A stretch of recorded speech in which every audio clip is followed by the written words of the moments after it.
What's going on, guys? It's your boy Ajen back again for another Alchemy Stars video, and for today it's time to update my one of my original content, which is the Mono Team Rankings. And today we will be talking about the Mono Thunder Team Rankings. Since we've gotten some Thunder new units added into the game since my last updated team rankings for the Thunder team. So let us take a look at this one. So, we have here the Triple S team. There is some blanks here, but I will explain to you why I leave it as blanks. So, for the top tier team, we have the Reinhardt, Nemesis, Iridon, Florin. This is considering MBT or Preemptive Strike. Preemptive Reinhardt, Preemptive Nemesis, Preemptive Iridon, Preemptive Florin. All are pretty darn good. You may want to put in another flex unit here, which is probably MBT Michael, and that completes the Exodia Thunder team. I called it the Exodia Thunder team because if you have those type of team, that it is game over. Any unit that you place in this spot is still considered Triple S team because these 4 units will carry this team. Yes, that is why if you need a massive DPS to put in here, you can put in MBT Michael, damn good. You have you can put in if you want some teleport but a single target nuker, you can put in Amimori here because Amimori is one of the best single target nuker for the Thunder team. You can even put in Tessa here for if you are a Tessa lover, you can still put Tessa here even though you will not get a lot of Tessa mark. Still having a good flex spot DPS here is pretty nice. If you want to add some more consistency with your tiles, you can add in Gronru, Beverly, or CL, one of the new units added to the Thunder team.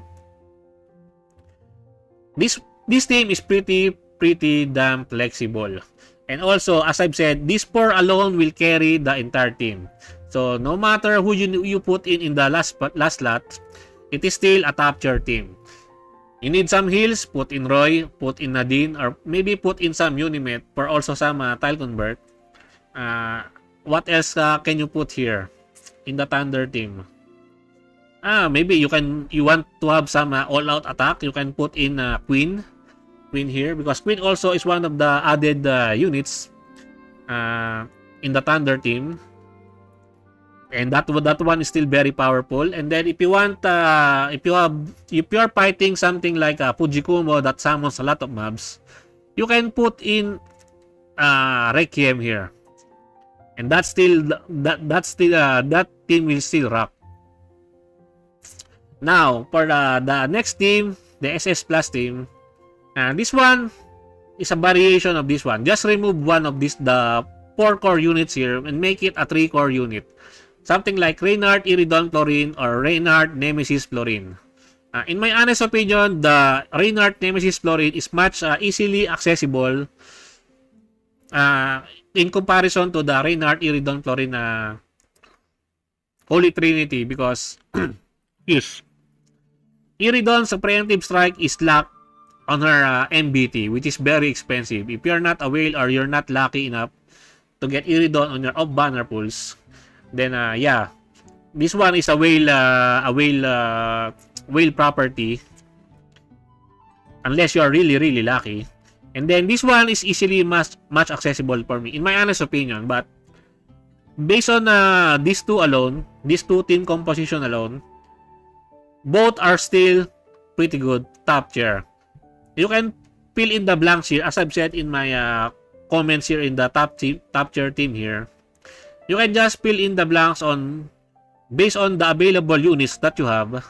You need the healer, Roy, Nadine, Unimet. You need some more tile consistency, Gronru, Beverly, or CL. Or maybe even Unimet. You need some single target damaging units. You can put in snipers like Kapka, Hachi Engine, or even Kana, or even Rat. Rat will still function pretty well because these 3 will carry the team. These 3. That's why I believe that Thunder is pretty stacked in my honest opinion because once you have these units, it's pretty good. Next, we have Reinhardt and Florin as the core unit, and then you fill in the blanks with the 3 available units that you have. Put in, because Reinhardt and Florin does no form of tile conversion, so you probably will be putting at least 2 tile converter in this lineup, either Gronru, Beverly, CL, or maybe Iridon. Even though Iridon, to function fully well, you need MBT, but Iridon without preemptive strike is still pretty darn good, pretty darn strong. And you have some flex spot here. I'm just explaining to you guys the team building for the Thunder team. That is a very to have some efficient team building for the Thunder team. Also, this one, an SS chair team. Florin, Beverly, and Gronru on a team. Florin is considered a DPS unit, in my honest opinion, because Florin hits pretty darn good, pretty darn strong. He hits like a truck. That is why having these 3 alone also can still function really well. And just fill in the blanks here. Add some units that you really want to add to the team to function really well. You can add in another converter, even though you don't have an MBT Nemesis. She can still fit in well really here. Then you can add in one more DPS if you have, even though they're not at preemptive strike, they can still function really well. Even though you don't have MBT Reinhardt or preemptive strike Reinhardt, BT0 Reinhardt will still function really well. I've made the clear on floor 96 before, without using the preemptive strike from Reinhardt, from Nemesis, from Florin. And I still managed to clear that one. And that floor from the Thunder Spire, the floor 96, is one of the best testing ground if the unit is really good or not. Because that stage is pretty darn hard. So it is a really good place to showcase these types of units if you want to test out if the units are really strong or not. Next, we have the S Plus team here. We have the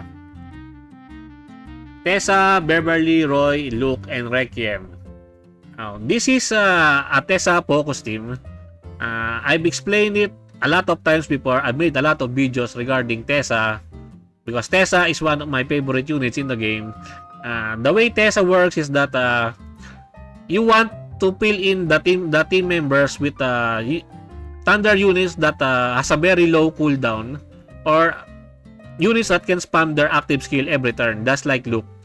Luke is a pretty good support for Tessa because Luke can spam his active skill every turn. Roy has a 1 turn cooldown, pretty darn good. Beverly, 2 rounds cooldown, and also Requiem maybe can spam her active skill every turn if she can kill a mobs or a unit. Overall, this Tessa team is still a very powerful Tessa team. You can replace Requiem with Rebi because Rebi has a 2 rounds cooldown, and also Rebi is a very powerful detonator that has some diagonal attacks. Or maybe you can put in you're fighting a single target enemy, you can put in a sniper here, but usually Tessa team is best used against multi-tiled enemies, so you really don't want to put a single target DPS here. Requiem or Rebi is best suited for this spot.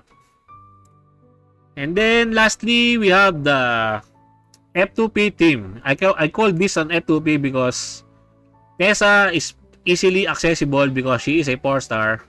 Beverly is pretty accessible from the selector box, the previous selector box that we've gotten previously. And also Beverly can be obtainable through the Star Store shop. She gets featured there very often. Unimet, a 3-star unit, which is a pretty good 3-star, one of the best 3-star unit in the game.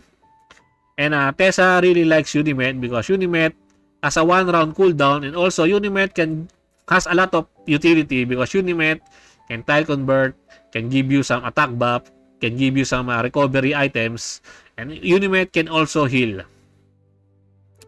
Next, we have Nadine. Although Nadine has 3 rounds cooldown on her active skill, She fits in here for the low rarity build because this team is a low rarity build or an F2P build, and Nadine is a F2P unit because easily accessible because she is a 4-star, and Requiem is available, although Requiem is a 6-star. Requiem is F2P unit.